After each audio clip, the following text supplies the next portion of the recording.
What is good, everybody? This is your boy Aaron.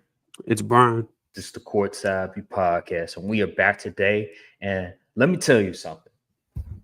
We got a lot to discuss. We had a team come back down 19-0, fourth quarter. Bo Nix, Broncos, they did their thing. The Chiefs shut out the Raiders, a division rival. That Chiefs offense looks so explosive, so dynamic. Looks like the old Chiefs offense. They continuously get better week after week after week. Mahomes, he's in the MVP conversation. It's crazy. Crazy how a couple of weeks will do for you. Then we got, obviously, Brian's team, Cowboys versus Commanders.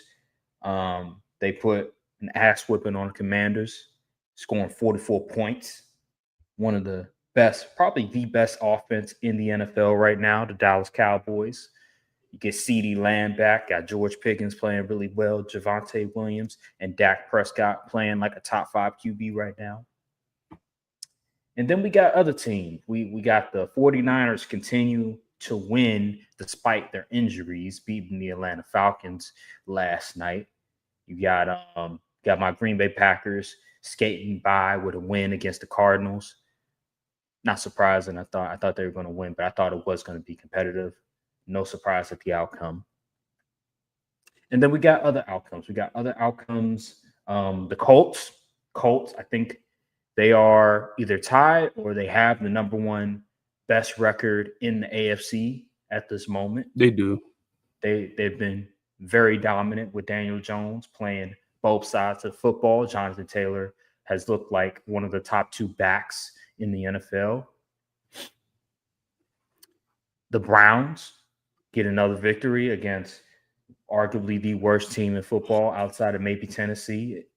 That game right there. I mean, my God, Tua. It's the Dolphins, Jets, and Titans, the unholy trinity. What the hell is going on? And then the New York Jets. Who did they play by chance? The Jets, they played the Panthers. They played the Panthers, and Bryce Young went out with an injury, and they still weren't able. I'm talking about the Jets. Still weren't able to capitalize and win that game. Ugly game. Bench Justin Fields. And the Jets are still a winless team. Yeah, Aaron's going to get fired.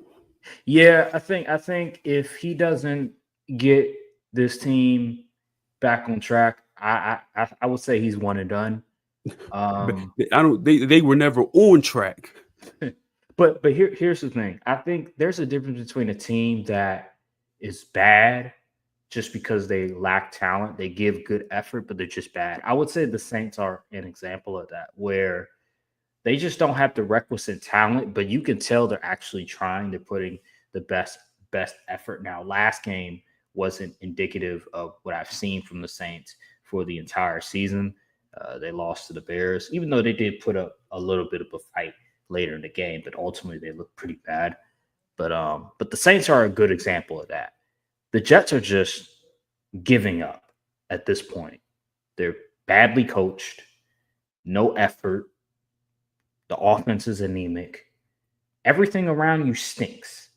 That's when you have to look at the head coach at that time. What Kellen Moore is doing with the Saints, I would say you give Kellen Moore 2 more years, because you can tell that, hey, at least the offense looks relatively good, even with Spencer Rattler at the helm. Chris Olave is getting the ball. There's some bright spots to that team. You can build with that team. While with the Jets, there's nothing to build. There's only mayhem and there's only disaster when it comes to the circumstances of the New York Jets with Aaron Glenn. Because look what Aaron Rodgers is doing right now with the Steelers. This dude got like 2 games, I think, this year with 4 touchdown passes. It's ridiculous. He's 41 years old. We thought he was damn near cooked. We thought this Steelers offense wasn't going to be able to push the ball down the field consistently. And for whatever reason, with Arthur Smith as the play caller, Aaron Rodgers has made this Steelers offense look pretty damn good. That lets you know how bad this Jets team is. The fact that they pushed Aaron Rodgers out the door and said, I'm going to go get Justin Fields. We'll be just fine. No, you're not. They pushed Devontae Adams out the door. They pushed Aaron Rodgers out the door. And now they're 0-7. Man, if I was a Jets fan, Robert Saleh out the door, and he got the 49ers hooping on defense. if I was a Jets fan, I would quit. I would quit. I wouldn't be able to do it anymore. I don't know why they haven't already. I wouldn't be able to live with myself anymore. I would have to be a different fan. There is no way I can remain a Jets fan. If you are still a Jets fan and you're watching this, salute to you. You are one of the most, how can I say, loyal people in this world. If you can stomach the ineptitude of the New York Jets for your entire existence on this earth, you are a rare breed, because I couldn't do that. I'm not strong enough.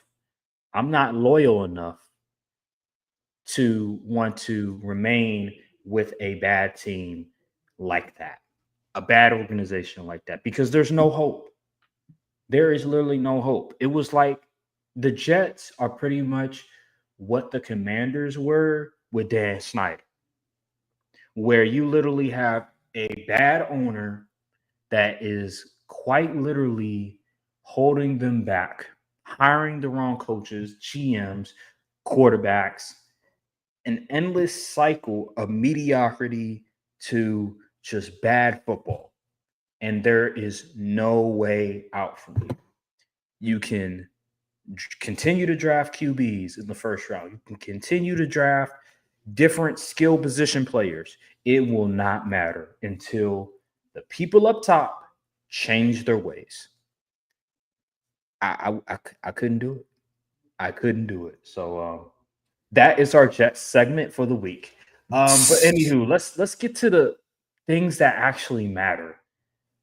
I want to start off with the Broncos coming back. It wasn't a 33-point deficit. I think they were down 19-0 entering the fourth quarter, if I'm not mistaken. They were being shut out up into the fourth quarter, and they came back. But the Broncos and Giants, they were going back and forth. The Giants scored 32. The Broncos scored 33. Here's my thing. When I was watching that game, I was watching the fourth quarter. To me, just watching all of the snaps from Bo Nix, it was just bad Giants. A lot of it was really just bad Giants. I will say that Cortland Sutton and Marvin Mims made some amazing plays. Bo Nix, he had that one scramble that got him 20, 30 yards. Bo Nix, he scored a touchdown too. He did score a touchdown. And then I think he also had this one play late in the game. He made something out of nothing. I think it was a throw to Marvin Mims, and it was in tight coverage. It looked like a broken play. So, yeah, Bo Nix, he made some plays. But I think for the most part, this comes down to the Giants' ineptitude, in my opinion. And this loss, I think that's the nail in the coffin for Brian Daboll's tenure as the Giants head coach. He had a small chance to potentially save his job. But I think this game is just everything wrong with Brian Daboll's tenure as the head coach of the Giants. Is it some unfortunate circumstances? Absolutely, with the whole Daniel Jones situation and injuries to the offensive line, etc. But then you have to look at around the league and how some teams are able to overcome certain deficiencies, certain flaws, and still win games, still be competitive. To me, this game just showed us why we have to stop giving Brian Daboll excuses and just point to him and point to the fact that this team overall just doesn't have the right leadership, coaching in place to be a competitive football team going forward. It doesn't matter how smart of a play caller Brian Daboll is. And to be honest, I've heard for many weeks now how he's not the greatest play caller in the world either. So I just think after this season, I know you don't want to do this. I know it's not the greatest thing to do with a young quarterback getting another head coach, but I believe there needs to be a new voice. There needs to be a new culture in place if the Giants want to see any sort of improvement, because we see Jackson Dart is showing some flashes. He's making the Giants more fun to watch. I just think if you want to be competitive from both sides of the football, not just offense, but also defense, you need a new GM and you need a new head coach. And that starts after the season. I would give Brian Dable the remaining of the season, but after the season's over, I think he needs to go. That's just how the way I look at this game. What about you? If I was in charge of the New York Football Giants, and thank the Lord I'm not, because it is a mess over there. Someone getting fired after that. That is unacceptable. The defensive coordinator, you give up 33 points in a quarter, and you think you should have a job on Monday? Are you insane? He would have been like Jamal Adams when his key card wasn't working or the code wasn't working. His stuff would have been out front of the training facilities. That is unacceptable. The score, matter of fact, let me pull up the score. I believe the score with 5 minutes left in the game was 20. Was it 20 something to 16? It was 26-8. 26-8, yeah. With 5 minutes left in the game. Yeah. And then it turned 26-16, 26-23, and then 26-30.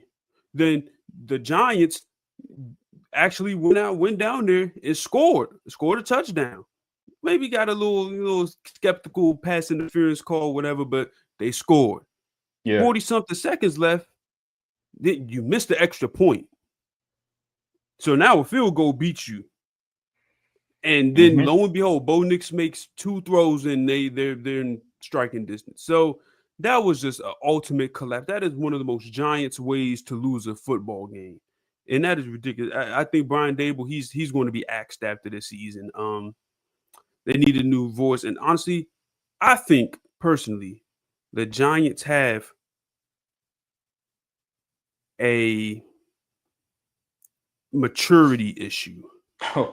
Because you got Brian Dable. First of all, let's talk about Brian Dable. Let's talk about this. Brian Dable, he looks like a guy, or he's operating like a guy that knows his job is on the line. First, you're going into the tent harassing the medical staff, trying to get your clearly concussed QB back on the field. Then this week, everybody celebrating like they just won the game. Once it was still 40-something seconds left, y'all thought y'all had the game wrapped up after that Theo Johnson touchdown. That another miraculous play that happened. Tipped the ball right to Theo Johnson. He took it like 40 yards for a touchdown. It's ridiculous. There is a clear culture problem with that team. Brian Burns was frustrated after the loss. And they just got to, from top to bottom, they got to redo this whole thing, because how many times we going to see the same song? I mean, shoot, Daniel Jones leaves. He goes, he link up with Shane Steichen and them in Indianapolis. He playing best ball. It was like best record in the league right now. Yeah. So how much of Brian, he's out of here after this year. And on the Broncos side of it, Bo Nix, that offense still doesn't have an identity. What do the Broncos do well on offense as of right now? J.K. Dobbins, I would say, is good, but we still don't particularly know. Are they run first? Are they pass first? We really don't know. We really don't know what they're trying to do. Are they 50-50? I have no clue. The only 50 that I saw yesterday was them 50 pass attempts Bo Nix had. Why is Bo Nix throwing the ball 50 times? I know you was down, you needed to come back, so you needed chunk plays, but what happened in the first and second quarter? Why are you throwing 50 passes? That is insane. J.K. Dobbins, he was getting 5.8 a pop. This Broncos defense is just, I said defense. The defense is great. The offense, not so much. Broncos, They're 5-2, but this doesn't look like a 5-2 team in my opinion. Yeah, I agree with you. I think the Broncos, they're skating by on a lot of these games. They're they're a good football team, but it's just something missing offensively. There's inconsistency with Bo Nix. I'm not all the way sold with him. He'll have flashes of greatness like what we saw last game, but then he'll have quarters where he's just not being accurate enough. He's not making the right reads. If he's not scrambling for first down, if he's not using his athleticism, he looks kind of awkward. So I'm not ready to say that the Broncos are in contention for a Super Bowl. I think they're in contention for a playoff spot. I don't believe they can compete with the Chiefs. I believe they're better than the Chargers at this moment. I believe they're better than a lot of teams. But if you're looking at them as, oh, they can compete for a Super Bowl, you're out of your damn mind. I think they can be a playoff team. They could be the 7th seed in a playoff team, in a playoff bracket. But for the most part, I'm not really sold on the Broncos just yet. I need to see more consistency from that offense. And I need to see the defense consistently look like the dominant defense that we saw last year. I feel like there are moments throughout this season where the defense is getting shredded, which is weird considering the guys that are on that team, the guys that they paid a lot of money, Ufunga and Greenlaw. You would think, yeah, this team is going to be locked down. They're going to get a lot of sacks. They're going to get a lot of turnovers. It's not been that case consistently. There's games where they look really good, and then there's other games where they're getting shredded by like the Colts or even by the Giants the last game. So I'm wondering, when are the Broncos going to start playing consistently good football? Because this ain't it. You're in a dogfight with the New York Giants of all teams. Come on now, man. You can't do that. I think they were at home too. You can't do that. Come on, man. I'm just waiting for the Broncos to finally put it together and finally find some sort of offensive identity. So, yeah, that's just my thoughts on that game. Moving on, the Chiefs. 31-0, a shutout against the Raiders. I saw first one of Andy Reid's career. Oh, surprisingly, I didn't in the regular know season, that. yeah. I didn't know that. I saw a stat where it said that the Raiders ran the fewest plays for a team since like 2002 or something like that. That is insane. I believe they only had 30 plays of offense. Something like that. Pete Carroll, I thought he would at least make this team competitive. I thought Geno Smith would at least make this offense 30 plays as a football. Yeah, I thought Geno Smith would make this offense somewhat respectable. This is a disaster, man. Like, the offensive line can't block consistently, especially run blocking. The passing offense, I like Trey Tucker. Trey Tucker has been really good for them. But like Jacoby Myers, he's been Geno Smith has been garbage. They can't run block to save their life. I don't know what Pete Carroll is doing. Oh, here we got a comment. What I learned from yesterday, the Colts are the best team in football, and Jonathan Taylor's best player in football. That Week 12 matchup with KC would be good. I agree with 2/3 of that statement. I don't think the Colts are the best team in football. I can't really say that just yet. I think it's too early. They do have the best record. They are one of the most talented teams in football. I will say that, from offense to defense. I believe if you want to say they're the best offense in football, I'm not going to fight you on that one. I think there is a conversation to be had that the Colts have the best offense in football. They have the numbers to back it up.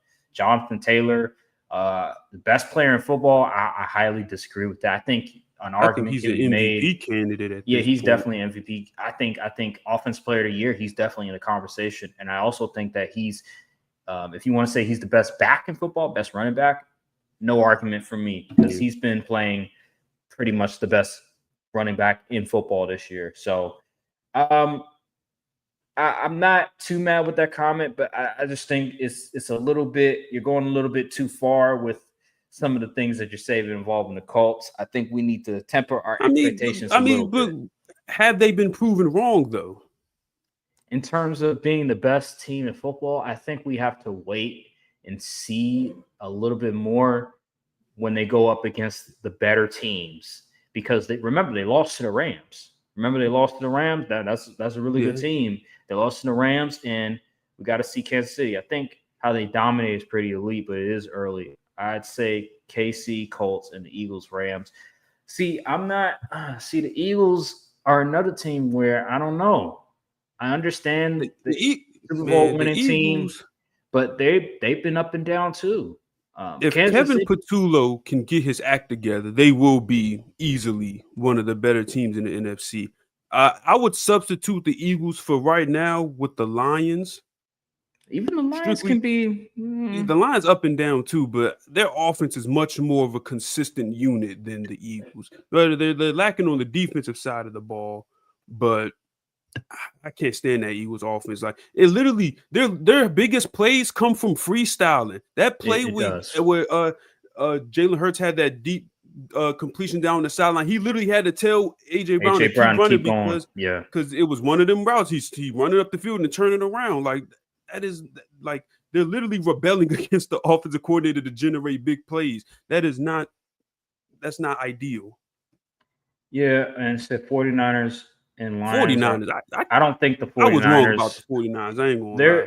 I'll say this about the 49ers. I'll say this about the 49ers. They're squeezing that lemon as much as possible, but I believe there is a ceiling, and the ceiling is a playoff berth. I don't think they'll go very far in the playoffs. I remember before the season started, I said that, hey, that schedule, the 49ers schedule, is pretty easy. Don't be surprised if they win a bunch of games. Other people are like, nah, man, this team is old. They don't got a whole lot of depth. I was like, all right, hey, I got them second in the division. I think right now they're number one or number two. Yeah, they're number one. They're number one because they beat the Rams and they beat the Seahawks. 5-1 or something, 5-2. Like 5-2. They're 5-2. So it's like, I mean, it is what it is, bro. Like, I think if they can make the playoff, but I don't see them doing much of anything after that. But the Lions, when the Lions get healthy, I like the Lions. What are your thoughts on why the Raiders? I want to answer this one. All right, so the main thing the Raiders do what they always do. They do not know how to draft. Like seriously, okay, they took Ashton Genty super high in the draft, which okay, you like the talent, to get the best player available, but he's a running back, and your offensive line is terrible. And then you bring in Geno, you trade for Geno Smith, losing even more draft compensation, and then pay the man $70+ million. And he's stinking up the joint too. Jacoby Myers, he wants out. He ain't even played the last game. He might be on the trade block. Brock Bowers dealing with injury. You wasted 2 premier picks on tight ends in back-to-back years in Michael Mayer and Brock Bowers. That is not a winning strategy for an organization. It's like it doesn't seem like they have a plan organizationally, and they're just doing stuff on the go. Like the Pete Carroll hire seemed last minute. The trade for Geno seemed like they're not moving with any type of direction. You pay Max Crosby all that money to get him to stay, but yet you didn't significantly improve the team enough to where you're like, okay, this contract makes sense in this moment. We're going to compete in the next year or two. Now, you're going to be looking for a QB to draft in a bad QB draft. It's just like, good grief. You got anything else to add, Aaron? Oh, hold on. Genty was not like Bijan in 20 draft. Bijan with generational tech. I can agree with that. Bijan was a better prospect in my opinion. Well, here's Genty had the production though. Here's I think this will be the last comment, but here's the thing that I recall when hearing the comparison between Genty and Bijan. Bijan, obviously the versatility as a pass catcher, that was important, and he has the more flashy ability and the more home run ability. But what I heard is that Genty, coming out of college in comparison to Bijan, he was the better pure running back, and he's more of a bruiser. While with Bijan, he's more flashy. He's more a guy that's gonna make you miss. So he's like an elusive guy. While Genty is that bruiser back, that between the tackles type of back. Both of them were highly touted coming out of college. Genty, I just think another thing I've heard is, Chip Kelly, he's the offensive coordinator. I also think it's a scheme issue. I think, if I'm not mistaken, I think Kelly he runs a zone running scheme. I think it's like a zone running scheme coming out of Ohio State. And I believe Genty, I don't think he is I don't think that's his play style. I could be wrong, but I don't think that's his play style at all. So that could also be problematic in the sense that they're running a scheme that is not Genty's calling card. Genty is a downhill guy. You got to get him the ball with some momentum and just have him just get big runs, run through guys. Like, he'll bounce off of tackles, but Bijan is going to his Bijan style of run makes sense in the zone run scheme because he's very shifty. He a lot of great footwork, juking and all that, spinning. He'll do all that stuff. Genty is more like, I'm just going to run, and if you try to tackle me, I'm gonna bounce off the tackle. I may do a little some, but I'm not Barry Sanders out here. Would you say Genty is like more north and south, and like Bijan is more east and west? Yeah. So like Bijan, he's better on outside runs, while Genty is more in between in terms of RB, like those type of runs. Think about it like this. I'm not making the direct comparison, just the play style. Genty is not Genty. Yeah, Bijan. If they were on the same team, Bijan would be Gibbs and Genty would be Demo. Yeah, for real. Like, to me, Bijan is like LT in a sense, and I look at Ashton Genty as more of like a Marshawn Lynch in a way, a bruiser, somebody like that who he doesn't have the speed. He has some speed, but it's not like breakaway speed on the level of a LaDainian Tomlinson or a Bijan Robinson. But that's how I look at their archetypes. It's like one is more Marshawn Lynch, the other is more LaDainian Tomlinson. But anywho, thanks for the comment. We definitely appreciate it, but we got to move on. Back to the conversation we were having about the Chiefs and Raiders. The Chiefs, bro. Rashid Rice coming back, and all of a sudden he's an immediate impact player. 2 touchdowns. Can I say we are cooked on 3? 1, 2, 3. We are cooked. The league, every team is cooked because the way that offense looked yesterday, what can we do? What can we literally do? As long as the offensive line is holding up, I don't know what's going on with is it Josh Simmons? Yeah. I don't know what's going on with him, but as long as the offensive line is holding up, it doesn't matter. Like, seriously, even if the running game is mediocre, and the running game was pretty decent last game. I don't know how many yards they got, but Kareem Hunt was running the ball pretty effectively. About against the Raiders or the last week game? Against the Raiders. Pacheco had 57. The running game still wasn't really. But they had some good. They had some good runs in that game that helped them progress the offense into red zone. I'm just saying, the best rusher on the team at this point. I mean, yeah, he is. But it doesn't matter that the run game is mediocre because they won the Super Bowl with an average run game. It's that passing offense. When was the last time the Chiefs had an elite run game? Was when Jamal Charles was Jamal Charles. It was Kareem Hunt. No. It was actually Kareem Hunt. Remember Kareem Hunt when that was elite?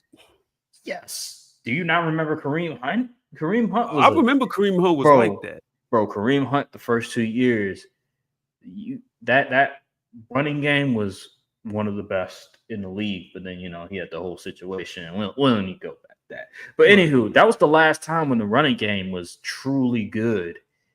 And they still were able to win Super Bowls. And it's because that passing offense is so damn elite. The way they're able to run the ball that sets up the pass, it doesn't matter if your running game is bad. As long as you can set up the pass and play action, hey, they're going to eat you alive, and that's what they've been doing. Rashid Rice, Hollywood Brown, Juju Smith-Schuster, Tyquan Thornton, like all these dudes, they have preparing these wide receivers for when Rashid Rice come back. Now everybody is developed, have chemistry with Patrick, and now the the acquisition of Rashid Rice back into the lineup will be smooth because everybody understands their role. Everybody understands what Patrick wants. And he has been outstanding these past 3 to 4 weeks. And he's in the conversation for MVP. Honestly, right now, Baker's one.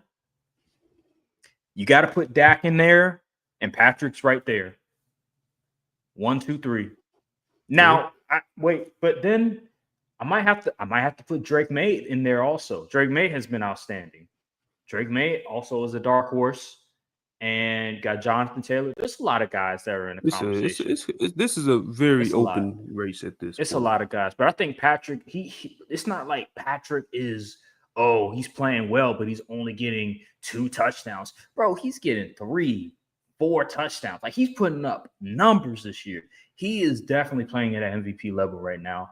And by the end of the season, if he continues to play this way, Patrick Mahomes, he's back as my number 1 QB. He's back. He's back because Josh Allen has been looking shaky ever since week 1 through 3. Lamar Jackson has been out with injury, and before the injury, he was looking very shaky. We saw, what was it?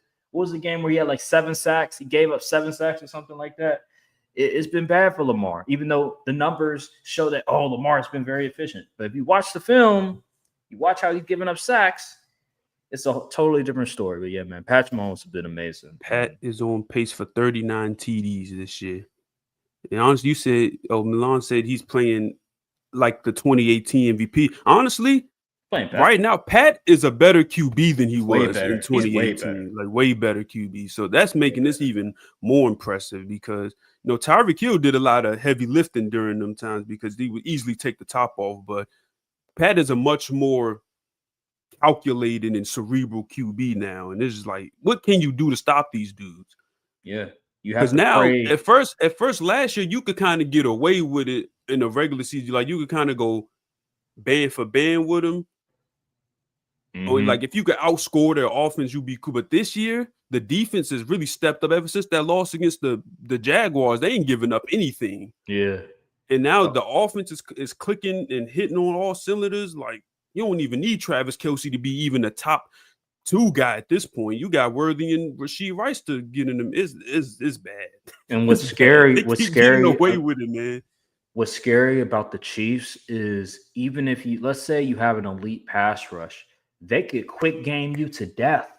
It doesn't even matter. As long as that offensive line holds up, you're done. You're cooked because Rashid Rice, if these receivers are healthy, if the tight ends are healthy, you're cooked because Patrick Mahomes has finally gotten it together. The accuracy concerns that I've had for the first 3 weeks, the turnovers, it seems like he's getting that corrected. And when that's corrected, when he's on one, when he is dialed in, when the coaching staff believes in the offensive line, we see what's going on with the play calls. The play calls aren't simplified. They're not generic. They're not trying to protect Patrick Mahomes from a bad offensive line. Now they trust the offensive line. Now they can do different things, misdirection, confuse the defenses because they can have Patrick drop back in the pocket and deliver the football. And now Patrick is utilizing his legs a lot more. This is a scary time for the entire league, and I hate it. I hate it because I'm tired of the Chiefs winning. Especially the AFC, because the AFC has not looked great this year. And I got a stat for you, Aaron. I looked this up earlier. The AFC has a combined record of 13-24 against NFC teams. That is terrible. Look at the AFC is looking like a 2-team race at this point. It's the Colts and the Chiefs. You're right. You know, there needs to be a trade. The Bills have to make a trade. They have to make a trade for a receiver because you're not going to compete with the Chiefs if you can't keep up with them offensively because their defense is. There's nothing on their defense. Spag gonna get them guys right, even if they shaky and they gonna get right. Trust me. There's nothing on the defense for the Bills. There's no player that can significantly change the outcome for the Bills. Even if they They don't get have a Myles game Garrett, record. even if they get let's hypothetically say the Bills get Myles Garrett. I don't even think that's enough to disrupt the Chiefs overall. So in my opinion, I think the Bills, they just got to upgrade that offense. They have to be able to score with the Chiefs because that's the only way they can really do things. They couldn't Just even play. score with the the Patriots And the Falcons. Yeah.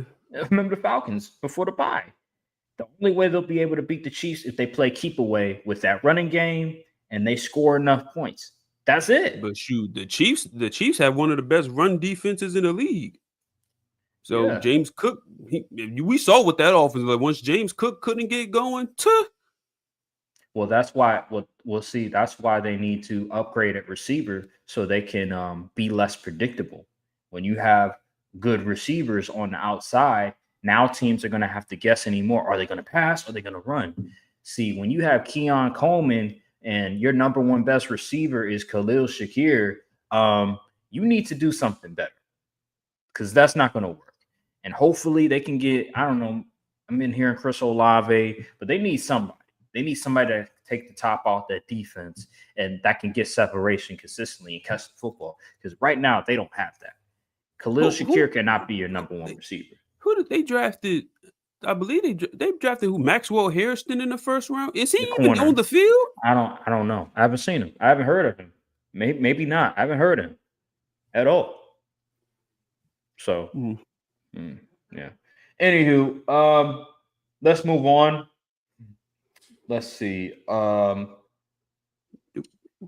Since we close to the Colts, we could talk about the Colts versus the Colts versus Chargers. Bro, so Justin Herbert threw the ball 55 times. That's ridiculous. Yeah, that's not a recipe for success. They beat the Chargers. Chargers are a really good team. They have a really good defense, and the Colts scored 38 on them. Daniel Jones. Where's Daniel Jones? Daniel Jones had 288 passing yards, 2 TDs, 23 for 34. Yeah, pretty good. Pretty good. Daniel Jones, he's doing what he needs to do. He's not turning the football over. He's managing the game. He's getting guys involved. He's spreading the wealth around with receivers. This team is humming. Man, Jonathan Taylor is playing great. That Tyler Warren pick is doing wonders for them. Yeah. Like he adds a whole nother dynamic to that offense. Like he came in day one and it was hooping. And man, that pick was really a really good pick because he's really opened up that passing attack. Now you got the guys all over that can get you. You got Alec Pierce, who he had 98 yards. Tyler Warren, like I said, Michael Pittman is still good, and you got that crazy rushing attack with Jonathan Taylor. Like this team is so versatile. It's actually kind of crazy. Like Daniel Jones has been playing really good this year, but he don't even need to be Superman. And just to think, if Daniel Jones is doing this with Shane Steichen's office, how bad is Anthony Richardson? He might be the worst we've ever seen. If he can't make this work and he lost his job that badly, Anthony Richardson must be hot garbage. Well, we knew this is ridiculous. We knew this. He can't read defenses. He's not accurate at all. The only thing he's good at is deep ball passes. Like he's not good at intermediate throws. He's not good at short throws. He can't do the basic things. That's just simple. And when you can't do those type of things that are winning football plays, you can't be a starter in this league. He's a backup, as he should be. And Daniel Jones beat him out because he's the better QB. And all you have to do is be relatively mid. And Daniel Jones is playing above that. He is doing absolutely better than what we thought he was going to do in this system. And salute to the Colts. I will say that Chiefs game will tell me a lot about how Daniel Jones has progressed, especially when you're going up against a Chiefs team with Spagnuolo as a defensive coordinator. I'm curious to see if Daniel Jones can still play winning football against a really good team in the Kansas City Chiefs. That's going to be exciting to watch. Yeah, Milan, I agree because the Colts defense is under like the Bengals really let Lou Anarumo go because they had next to no talent on that unit. And look what he's doing with the Colts when they actually have good dudes all over the depth chart. It is ridiculous. But hey, that's coaching for you. These organizations blame coaches for the mishap of upper management. It's not like Lou Anarumo's going out there recruiting guys to the team. This ain't college, so you got to work with what you got. And they ain't have nothing in Cincinnati. Now look at him. He has guys like Cam Bynum, Kenny Moore, Nick Cross, DeForest Buckner, Zaire Franklin, those type of dudes, and it's working. I mean, the Colts defense is okay. I wouldn't say they're elite. They can be had. So They made Justin Herbert look regular. I mean, yeah, but you got to remember what the Chargers are dealing with. So shoot, Joe Aldis injured, Rashawn Slater is gone, but they're a good football team. I think what's going to happen is for the Colts to win a Super Bowl, they really have to be dominant at running the football consistently. There can't be one game where Jonathan Taylor doesn't look dominant. The running offense, the offensive line isn't dominant. If the offensive line has a game where they just get shut down, that's a problem. I just can't. I don't think they're missing Ward. How many teams are even built to do that? Charvarius Ward.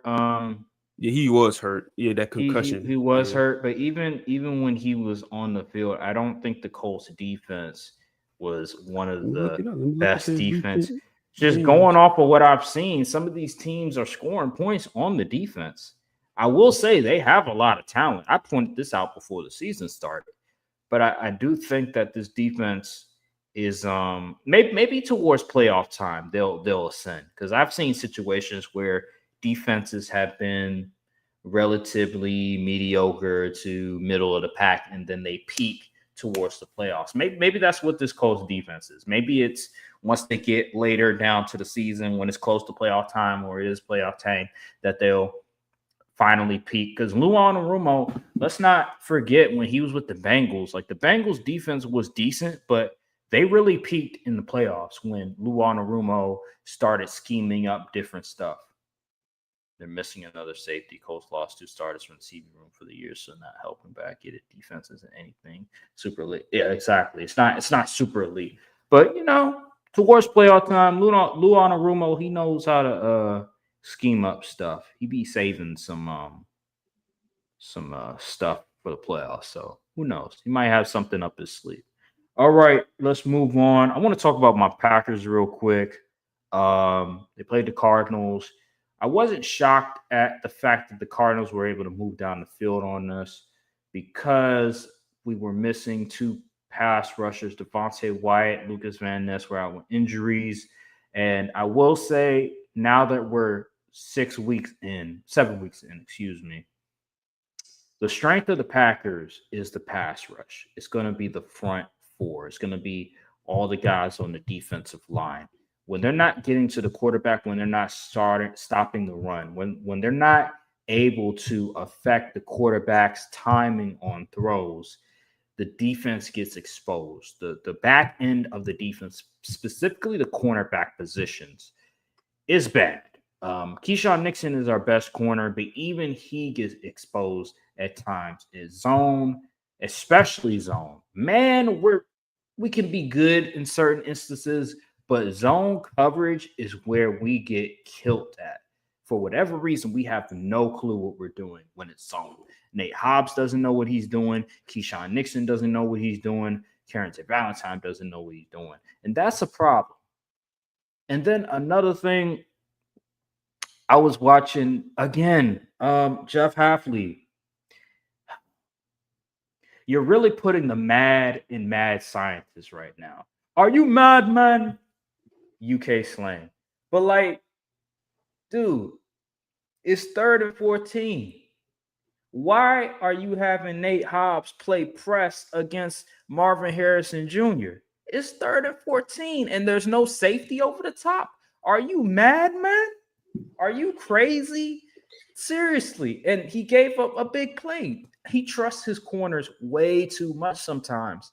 It blows my mind because it was only first of all, it wasn't even a blitz. It was a 4-man rush. Okay. And you still have Nate Hobbs playing press like that? Are you? Anywho, there's just some things about the defense. It's mostly, to me, the corners just stink. They just stink when it's zone coverage.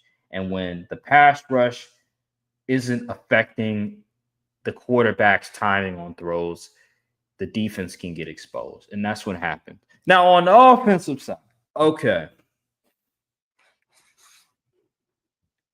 Matt LaFleur, man. Listen. Josh Jacobs only 13 carries, by the way. Nah, I'm not even going to go to Josh Jacobs on this one. Because for the entire season, one thing I've noticed, and a lot of Packers fans and even media people have noticed this, is the fact that Matt LaFleur, when you look at Jordan Love's pass attempts, he's not going over 30 pass attempts a lot of times. It's more 25 to 28.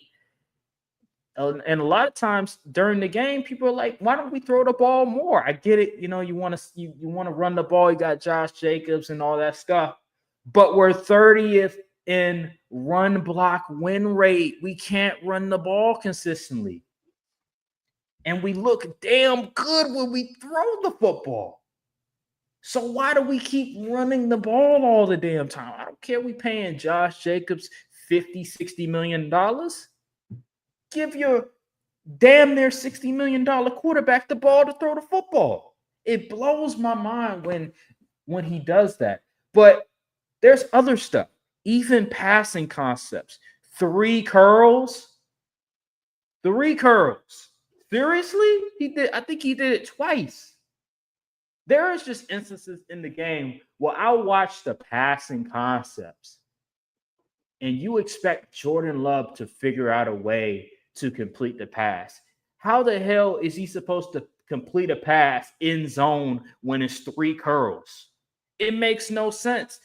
Damn, is Kellen Moore calling plays? Seriously, like that is ridiculous. And you expect Jordan Love to just figure it out on himself. That's just not going to happen. And the weapons aren't even that bad. It's just the play call. It's just terrible. There's just some play calling. I remember we almost lost the game. It was 3rd down, 3rd and short or something like that. And he ran like a HB pitch play to Josh Jacobs. Why? And so 4th down comes around and Jordan Love, he had to save Matt LaFleur's bacon. He had to save him. 4th down, he cans the play, which is he changes the play. Depending on if it's man or zone, they have 2 plays. And he changes the play, and he's able to deliver the football to Tucker Kraft, and we were able to go down the field and score the game-winning drive. By the way, that whole narrative, Jordan Love isn't clutch. Yeah, you guys don't watch football. I'm talking about Rex Ryan, respectfully, former head coach of the Jets and Bills, and who else? Colin Cowherd as well, who talks about, we're not a good 3rd down team. Anywho, media people do not watch football. But yeah, man, I'm not concerned with Jordan Love. Was it a clean game by him? Absolutely not. He missed a deep ball to Romeo Doubs that could have been a touchdown. He nearly threw a pick trying to force feed Romeo Doubs, but a lot of his incompletions were just bad play calls. The plays were dead. What did you want him to do? So it's like, just the offense, man. The coach got to call better plays. Got to design better plays. And he just continues to do this over and over again. That's just how I'm looking at it. Do you have any thoughts? Because I remember you texting me about this. No, because I wasn't able to watch the game all that much until like towards the end where, they start showing the 4th quarter and stuff. So I was like, what is going on? Like, I know the Cardinals are a scrappy team. I don't think they've really been blown out except for like maybe one game they was kind of losing by double digits, but like it was a super close game. I was wondering what the heck is going on, because you would think, they had Jacoby Brissett starting at QB, and you would think, oh yeah, the offense going to slow down, but the offense looked just as good as it is when Kyler was running it. And I was like, where's this defense? I didn't know y'all were missing Lucas Van Ness and Devontae Wyatt though, but it's just I don't know. Like the offense, like y'all offense, like Romeo Dobbs actually is pretty solid. I like Tucker Kraft as well. Matthew Golden's a good, but I feel like this offense should be a lot more productive. Yep. Especially with the QB like Jordan Love, who's a really good thrower of the football. Like 179 yards. I don't understand. Only 30 pass attempts, like you said. Like it's not like the Cardinals got like Will Johnson's really good, but other than that, who is really their cornerbacks? I mean, Garrett Williams, I guess, but you should have been abusing these guys through the air. And I know like running the ball, Josh Jacobs only had 13 carries. He only averaged about 4.2 a pop, but longest run was 10 yards on the day. Mm-hmm. That's not the greatest running attack. I don't know. As Matt LaFleur, he got to lock in. I don't know if he's waiting for Christian Watson to get back to really start doing. I don't know what's going on, but yeah. As far as the Cardinals are one of the most least clutch teams in the league right now. They just fold game after game in the fourth quarter. This is like, I believe, this is like the third or fourth game they led in the fourth quarter and lost. It looks like my Maryland Terrapins right now. Yeah, it's bad, man. I don't know what Jonathan Gannon got them boys doing. They not doing fourth quarter drills. They not doing clutch. I don't know what they not doing. Them scenario drills or during practice throughout the week. I don't know what's going on, but they just cannot get out of their own way in the fourth quarter. It's very odd to see. Yeah, you make a good point because they're not a bad team. They don't execute in the fourth. I do wonder if Matt LaFleur is confident in the offensive line in pass protection. And that's why he continues to not completely go pass heavy. So I'm curious if maybe that's part of the reason, because the offensive line has been a bit shaky this year on pass protection and run blocking. So I'm wondering if that has something to do with it, because we mentioned it maybe a week or two ago about the Kansas City Chiefs and how the offense looked completely different than what it did the first 3 weeks. Part of that's because the offensive line looked kind of bad, but now they're starting to implement more misdirection and creative plays, and the offense is starting to be more productive than it ever was before. I'm wondering if the Packers are just not comfortable in expanding that playbook because the offensive line is just not good enough to hold up so that we can utilize some plays in the playbook. So maybe that has something to do. No, with a six average completion yards per completion is not. That's not ideal. No. Yeah. It's not ideal at all, but Joe Flacco had a higher average completion yardage. Yeah. So you're absolutely right. Let's go to your team. Let's go to Commanders versus Cowboys.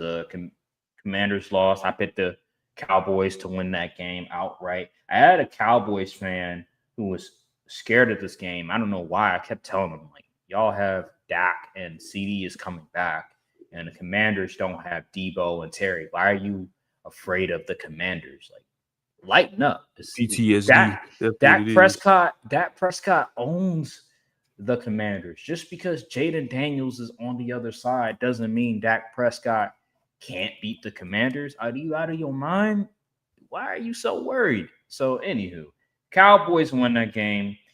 What did you see from the game? What did you like from the game? And any thoughts from the Commanders side of things as well? Man, oh man, the offense. I ain't gonna lie, they started trolling for a little bit. I was like, why are we not scoring touchdowns against this sorry defense? It was just the offensive line was getting whooped on the interior at times. I was very disappointed at one point, but then 40 seconds left before the half, we score in 4 plays, and one of them, that one run play to Javonte, he had like 30 plus yards. I was like, this is the offense I should have been seeing the entire quarter. And this game boils you down to Jimmy's and Joe's. It's just that simple. Because on paper, the Commanders, they had me and you running routes out there. And I was thinking to myself, if I was Matt Eberflus and I had to deploy a defensive game plan against this injured Commanders team, I'm just going to stack the box and we're going to man up on these receivers and force them to make a play because they have Robbie Chosen out there, Luke McCaffrey, Chris Moore. Like, these dudes is not starting on anybody's team in the league. So it would behoove Matt Eberflus to be like, let's stick to this zone. Like, no, man up, send blitzes, force Jaden Daniels to make quick reads to non-open receivers. And then we're going to go out there, we're going to force punts, and we're going to go score on the other end. And that's exactly the game plan. It worked out. It was the best game from them as far as complimentary football goes. And the Commanders, they have a big problem right now because have you seen the next 3 games? Yeah. It is not pretty. It is not pretty for them. But back to my Cowboys, like Cowboys, they just played an overall good game. I didn't expect to beat them, double their score pretty much. But I'm glad, Deron Bland got a pick 6, finally reminiscent of that 2023 season. I'm glad it was a good win. But since I'm around so much Commanders talk, man, the fans think it's over for them. The Commanders say they think it's over. They are ready to punt the season. They say shut Jaden down and all kind of stuff. They blaming Adam Peters. They blaming Terry McLaurin. It's just enough blame to go around for everybody. And this is what we've kind of been saying before the season even started. Not even on some hater stuff, just like on a realist tip. You cannot operate as if you are a contender with that roster you had last year. Hey, let's be real. You benefited from a favorable schedule. You benefited from injuries in the playoffs. And once you played a team like the Eagles, who was ready, who was fully loaded, y'all got blown out. So I don't know what in their mind thought that they were going to be a team that was going to be contenders this year. And like you asked for their reason, they would say, oh, we got Jaden Daniels. Well, the Bengals had Joe Burrow. You saw what happened then. The Chargers got Justin Herbert. They ain't nowhere near competing. Bills had Josh Allen. They still can't get to the Super Bowl. The Rams have the Ravens. Lamar Jackson still couldn't get over the hump. So yes, an elite QB does put you in a better position. But when you looked at that roster, come on. That roster looks weak compared to these other teams in the NFC. You see now they're 1-4 in the conference. So good luck making the playoffs without winning the division with that 1-4 record in the NFC. Delusion. It's getting close to the kickoff, the Lions versus Buccaneers. So I think let's shift to the predictions for the game. I still have the Lions winning this game. Some of that comes down to I just think with the injury. Here's the thing. I know Buccaneers, they're probably going to have Mike Evans and Ibuka play this game. They will. I saw I was watching NFL Live and they said they're both playing. So that's huge. That's huge for them because they need that. But here's my thing with the Buccaneers. Yes, Terry and Arnold. Yes, they're gonna miss Avonte Maddox, and they're gonna miss DJ Reed's still out. Yeah, they're gonna miss Kirby Joseph. Oh, Brian Branch, he's suspended too. Yeah, Brian Branch is suspended, so they're gonna miss like a good number of their secondary, which is gonna make for a very fun and high-scoring game. But we got to remember this. I was looking at the numbers, and Buccaneers are one of the worst defenses. They're in the bottom half of the league on defense. They're one of the best run-stop defenses. I'll give them that. They're top 5. But passing defense, total defense, scoring defense, they're one of the worst in the league. And I believe that's going to have a ripple effect going in this game. I just like the Lions more in this situation. I understand that Mike Evans is back and Emeka Egbuka are back, but missing Bucky Irvin, I think not having that elite running game that they normally have will ultimately bite them in the face a little bit. I think it's going to be a band for band off, and I just think the Lions are a little bit more equipped when it comes to something like that. And they're at home. I think the home field advantage will also help them, especially on Monday night. Baker Mayfield is the front runner for MVP, but I just think with the Lions and that offensive attack with Gibbs, with Montgomery, with Amon-Ra St. Brown, with Jameson Williams, with Jared Goff, with Sam Laporta, it's just too much to overcome for that Buccaneers defense. I just think the Lions overall, because of that offense, will be too much to handle for the Buccaneers, and I have the Lions in this game in a shootout. I'm going 40-37. Man, if they score 40, I'm gonna be so happy because fantasy. But I'm gonna stick with my Buccaneers prediction. It's because they just find ways to pull it out. They just find ways to pull out a W, and they're getting guys back. Granted, how healthy they'll be is up for determination, but I feel like there's going to be a shootout. I'm gonna go Tampa Bay. I'm gonna go 38-35. I wouldn't be surprised if Detroit just won the game either, because it's a lot of public money on Detroit right now. Like, people love Detroit in this matchup, which I don't know. I mean, it's a good bounce back spot. I don't hate it either. And Buccaneers are hobbled, but both teams are dealing with injuries, so they are. Yeah, it's really a coin flip game if you ask me. Even though Detroit is favored by 6.5 points, but wow, I'm gonna trust the hot. I think the Buccaneers are the hotter team right now, so I'm gonna just trust the hot team. Even though they're on the road and there's splits on the road, and it's a little, like you said, the stats you brought up, definitely a cause for concern. But I'm gonna rock with the Buccaneers. I'm gonna go with the Buccaneers. I think for the Buccaneers to win this game, I think Jared Goff is gonna have to throw a pick, and I think the running game will have to be neutralized to a certain degree. Huh? I remember last he said it was against when they played the Commanders, and he literally did just that. Yeah, I think that running game will have to be neutralized a little bit. I think Jared Goff will have to turn the ball over. So that's how I'm looking at it, because the Buccaneers, again, they thrive on their run defense. But in this matchup, when you have arguably the best running attack in football, it's going to be very difficult in this situation. So, yeah, man, I just got the Lions in a shootout. That's just how I'm looking at it. I think this is going to be a fun matchup, fun Monday Night Football game. I can't wait to see Baker throw the ball and complete them passes. Let's move on to Seattle versus Houston Texans. I got Seattle. I'm keeping it. I'm not watching this full game. No, I don't think I'm watching it either. I think that's one of those games where I can comfortably go to sleep, given the fact that Seattle, they can win in a slugfest. So give me Seattle this game. I'm going Seattle too. That defensive line is going to give that Texans line a huge problem, because they're one of the best in the league. Byron Murphy, you got Boye Mafe and all them guys. Yeah, Seattle, I think it's going to be a lower scoring game than people probably think, but I trust the Seahawks to win the defensive shootout, because the Texans, just that offensive line, man, it gets them into so many trouble, and their inability to run the football. I don't think they're going to be able to get much on the ground against Seattle either.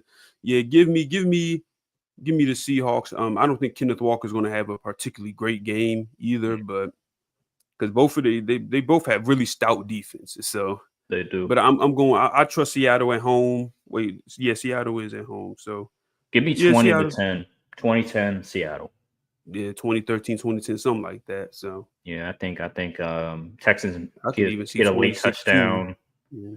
I say Texans get a late touchdown, probably get a field goal, but I don't see them scoring more than 10. And I think Seattle, they might get a pick six. They could get a pick six. Fumble recovery, who knows, given that defense and how good it is. And Sam Darnold, one of the running backs, could score a touchdown. So that's how I'm looking at it. So 2010 Seattle going all the way. Let me see. I think real quick.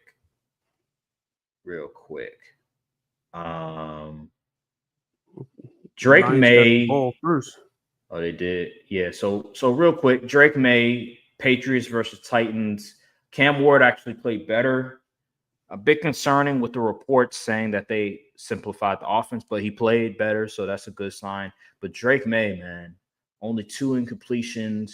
He came out of the game with an apparent injury, but he went back in the game and he was still playing really well. Drake May has been sensational this entire season, and that offense has really been producing a lot of points, man. If they can get another offensive weapon added to that already good offense with Drake May, oh my God, they are going to be even better because they are clicking on high cylinders right now. Yeah, I'm impressed with the Patriots. I guess everyone was right to be high on them coming into the season because that schedule is very friendly, but they're also playing good football as well. So salute Drake May and all of them. Even Keyshawn Booty even having a little breakout year. I don't know what it is with them and Travion Henderson. Why is he not getting the opportunity even though they drafted him so high? I think that's very maybe he can't run, maybe he can't block. I don't know. You know how he like can't. He's bad at pass blocking. that's probably what it is. They're probably not putting him on the field because he can't be a trusted run blocker, a pass protector. But like, why draft him? That wasn't his game in Ohio State. So I don't know. Maybe they thought, hey, put him in this system, we can mold him into a complete back. They probably thought that was the case, but so far that's just not the case, and it is what it is. So, all right, moving on. Let's go to the. I don't think we talked about the Bears. Just real quick. The Bears are winning in spite of Caleb Williams. And it's a pretty light schedule for them right now. I mean, it's this New Orleans Saints. They're a bad football team. Spencer Rattler was making some really horrendous throws this entire game, and they were able to capitalize off it. DeAndre Swift had a really nice game, one of his best games wearing the Bears uniform. So salute to DeAndre Swift on that front. But Caleb Williams, I'm not impressed right now. I'm wondering where is the growth, because it seemed like he was starting to grow from whatever the hell that was in week 1 to week 2 to week 3. But now where it stands, it just seems like he's plateauing. It just seems like he's not growing at all. It's not getting better. And that's I was going on Twitter. And I'm seeing these people say, hey, we knew it was going to be a process. We knew it was going to take some time. But dog, there's just things that as a QB, you need to have it down to a T. It doesn't matter if it's going to take some time for him to grow. Like if you're late on throws, if your timing is off, that's on you. That interception where he threw the ball, he was going to throw the ball to the out route to Rome Odunze. He was a tad late on his throw. It was 14 yards out. Like I don't even think that was a good read. He was a tad late on the throw. He was a tad late on the throw. Like he just took a little bit of time, and it was perfect protection, and he was just a tad late. If he would have thrown it a little bit earlier, maybe the DB wouldn't have had an opportunity to intercept it. With the anticipation. But the anticipation was a bit off. And I was actually rewatching that play over and over again, trying to figure out, was that just good play by the DB? And just thinking it overall, no, he just held the ball too long. He should have just threw the ball a bit earlier. He's always a tad late on his throws, and that's a problem. The other play with it was towards DJ Moore in the end zone. Maybe DJ Moore, him and Caleb had miscommunication. DJ Moore should have ran a certain route and he didn't. But let's say DJ Moore was running a slant or something like that toward the DB, the other DB that was protecting the end zone probably would have popped him. Like it could have been a potential hospital ball play for DJ Moore, and that would have potentially got him hurt. So there's just things for Caleb where I'm trying to give him time. I'm trying to allow him to grow in this offense and wait until it's around Thanksgiving to finally come to conclusions on him. But he's making it very difficult for me to be patient given what I'm seeing right now, because I don't see it. I don't see a guy that is continuously getting better. It just seems like a guy that is he's just there for the ride. You know what I mean? Like he's just one of those guys that they're winning in spite of him. As long as he doesn't make enough mistakes, they'll win games. And this is a light schedule right now. Remember last year they were 4-2 up to this point, and people were like, "Oh my God, look at the Bears! They're looking really good." Well, they flamed out. I don't know what their schedule. Let me look at the schedule right now, because well, while you looking, I'm gonna give you Lions strike first. Mon Ross 72, 27-yard touchdown. Great for my fantasy team. Mm-hmm. So I'm looking at 7-0. I'm looking at the schedule right now. So we're going late in the season. So let's go to November.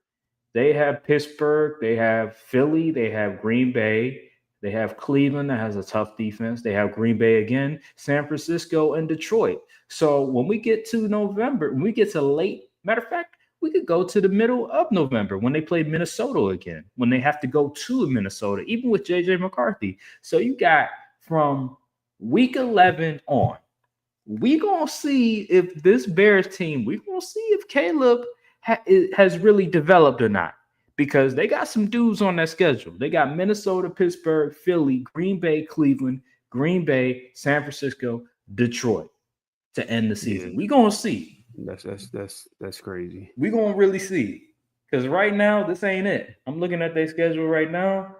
They beat the Saints. They play Baltimore, who's garbage, Cincinnati, New York. Week 11 roll around. We're going to see. We're going to see. That's why I'm waiting. I'm waiting. Just going to wait and see. I'm going to wait. All right, let's move on. What else we got? There's another team. So I think Atlanta Falcons versus San Francisco 49ers real quick. I picked the 49ers to win this game. I wasn't a believer in the Falcons. I knew that, just given the fact that Jalen Walker was going to be out, I didn't think that their run defense was going to affect CMC too much. And the run defense was good until the 49ers decided to play power football, and they really couldn't do anything with that. But yeah, man, Michael Penix is just a disappointment. He's up there with Caleb Williams in terms of, I don't see it. I got to see it to believe it. I'm not ready to say that he can be a franchise QB. He just looked really bad this game, like really bad. And this reminded me. He looked a tick behind. You know what this reminded me of? This reminded me of the championship game against Michigan, where there was times he had clean pockets and he was still struggling to complete passes consistently. Like, he'll have time to throw and he would just look completely scared in the pocket. That's just what it reminded me, man. Like, this game, he was just horrible, especially up to the end where he had an opportunity to drive the ball down the field and he missed a guy toward the sideline that could have been a big play for them. Michael Penix, I feel bad for Falcons fans. It's just not good. That video with the Falcons fans in the Twitter space yelling when they drafted him might have been a justified reaction at this point. Yeah, because he's not it. He ain't it. He's not the guy. That talent is just on that offense. It's not looking the way it's supposed to look. He ain't it. He needs to utilize. I know he had them knee injuries, but he has to utilize his legs if he wants. He doesn't even look. He doesn't. I don't believe that 40 time they say he ran at his pro day. They fudged the numbers. He did not look. They say he ran a 4.4 at his pro day. Please, I saw him scramble. I was like, he looking real 4.8ish right there. Yeah, man. I'm just not a believer, bro. That's just how I am with it. So, but salute to the 49ers. Well, I hate to salute the 49ers. I don't like the 49ers, but like they continue to win games despite the injuries. Despite the fact that their starting QB has been out for many, many weeks now in Brock Purdy, which is interesting. The fact that your starting QB can be out and you can insert the backup QB and the offense still looks very productive. You paid all that money to that starting QB, and the fact that the offense still looks really good even without the starting QB, that says a lot. Yeah, that says a lot. So good. Hey, 49ers, good luck. Good luck with that. We got our answer. If it was the system or the player, we got our answer finally. Good luck with that. Boy, you paid him like 50 something M's. Good luck with that. Hopefully they got some void years to manipulate. Yeah, because Mac Jones is looking like a damn good quarterback in that offense. So, all right, man. I think that Buccaneers go 3 and out. I think that is it for week 7, if I'm not mistaken. Yeah. Yeah, I mean, Rams, Jacksonville. We knew Rams. I knew Rams were going to win that game. You had Jacksonville winning that game. Bait. You fell for the London bait. You fell for the hype. But Matthew Stafford had an amazing game. 5 touchdown passes. Devontae Adams too. He had that one pass. I think it was the tight end, which is not going to be on the highlight reel, but that shit was absolutely a beauty. So yeah, salute to the Rams. All right, man. Let's get to the final segment of the week. Brian, who are you saluting? Oh, okay. Okay. For fair warning, this is before the Monday night games. We're recording this on a Monday, so I'm only doing the Sunday games or Thursday, whatever, Thursday, Sunday game. So first off, we got Jalen Hurts, quarterback for the Philadelphia Eagles. He had a really good game, probably his best game of the season by far. Had 19 for 23. That's 4 incompletions, folks. 326 yards with 3 touchdowns, getting a good win against the Vikings team on the road, by the way. Second on the list, we got Christian McCaffrey. Calf strain web, please. He had 129 rushing yards, 2 touchdowns on the ground, and he had 72 yards in the air. And man, I know we're showing some defense love this week. We got Micah Parsons on the Green Bay Packers, 3 sacks, 5 QB hits, and he got 10 pressures against that Cardinals line. And now you'll think, oh man, you're missing somebody. I know, almost forgot him too. You know how I say we got something from Thursday? We got Jamar Chase. Let me tell you something about Jamar Chase. He went absolutely crazy against the Pittsburgh Steelers with Joe Flacco as the QB. He was open all day. 161 yards on 16 receptions, and he got a touchdown, getting a big W against a formidable Steelers defense. Jalen Hurts, CMC, Micah Parsons, and Jamar Chase, salute. No Matthew Stafford. I'm shocked. He had 5 TD passes. He did. Interesting. He did. But hey, man, it's all good, bro. It's all good. I like the list though. Michael Parsons had himself up.